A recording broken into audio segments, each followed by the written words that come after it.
4-5 سال پہلے کسی کو اٹھایا خفیہ ایجنسیوں نے, ہمارے ریلیٹیو نے بتایا کہ وہ بالکل بے گناہ لوگ ہیں, اور رونا دھونا شروع کیا, انہوں نے گالیاں دینا شروع کی اور کہا کہ بے گناہ لوگوں کو اٹھایا, یہ کیا. بعد میں پتہ چلا کہ وہ کرمنل ایکٹیویٹی میں مبتلا تھے وہ. تو اس لیے میں نہیں کہتا کہ ہماری ایجنسیاں یا ہماری فوج نے کوئی غلطی نہیں کی ہے, لیکن اسپیسیفک کوئی خاص واقعہ ہوگا اور آپ کہیں گے میں اس پہ احتجاج ریکارڈ کرواؤں, مجھے نہیں پتا بھائی اس کی ڈیپ میں کیا ہے. آپ جس کو بے گناہ کہہ رہے ہیں وہ بے گناہ ہے بھی کہ نہیں ہے. تو گورنمنٹ کے پاس, ایجنسیوں کے پاس جو معلومات ہوتی ہیں وہ میرے اور آپ کے پاس نہیں ہوتی. ہم یہی کہیں گے جو بھی ظالم ہے اللہ اس کو تباہ و برباد کرے. پہلے ہدایت کے قابل نہیں ہے, تباہ و برباد کرے. لیکن اسپیسیفک کسی خاص واقعے میں کہوں کہ یہ غلط ہے, میرے پاس نالج نہیں ہے.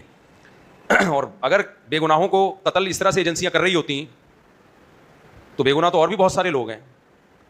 لوگ کہتے ہیں کہ یہ کے پی کے میں ہو رہا ہے, پنجاب میں کیوں نہیں ہو رہا. جتنی بھی ایکٹیویٹیز ہیں, افغانستان کا بارڈر ملتا ہے کے پی کے سے, تو جتنے بھی انڈیا کی ایجنسیاں ہیں انوالو ہو رہی ہیں اینٹی اسٹیٹ ایکٹیویٹی میں, وہ ساری افغانستان کے بارڈر سے پشاور اور کے پی کے آتے ہیں, وہاں سے جا کے دھماکے کر رہے ہوتے ہیں.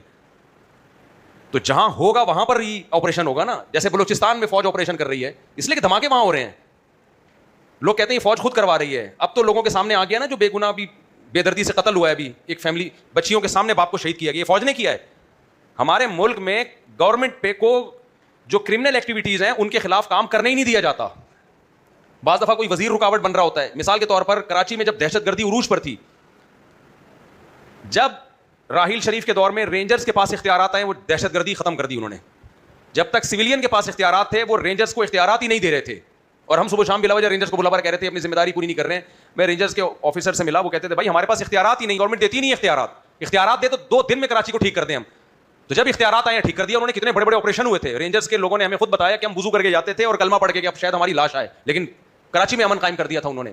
تو ایسے ہی کچھ سول حکومتیں ایسی ہیں جو جن کے اپنے سیاسی مفادات ہیں, وہ اپنے سارے جرائم ایجنسیوں پہ, فوج پہ ڈال دیتی ہیں. نہ ان کو آپریشن, جب آپریشن ہو تو کہہ رہے ہیں ہم آپریشن نہیں ہونے دیں گے, ہم پہ ظلم ہو رہا ہے. اور جب دھماکے ہوتے ہیں کہہ رہے ہیں فوج خود کروا رہی ہے. بھائی دنیا میں ایسے کوئی کنٹری نہیں چلتا ہے, کوئی دنیا میں کنٹری ایسے نہیں چلتا ہے, مر جاتا ہے, تباہ ہو جاتا ہے. اس وقت امریکہ جو اسرائیل اور انڈیا کے یہ بلوچستان اور کے پی کے ذریعے پاکستان میں مداخلت کر رہے ہیں. تو کے پی کے کی عوام اور بلوچستان کی جو عام عوام ہے وہ تو محب وطن ہے, لیکن بارڈر کہاں مل رہا ہے؟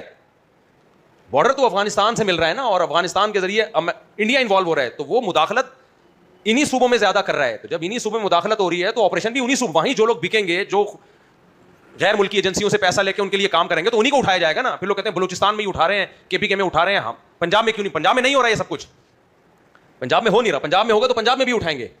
اور کچھ دن پہلے یہ باتیں بھی آ رہی تھیں. میں اس ٹاپک کو زیادہ طول دوں گا تو اور وہ سیاسی بکھیڑوں میں پڑ جاؤ گے آپ لوگ.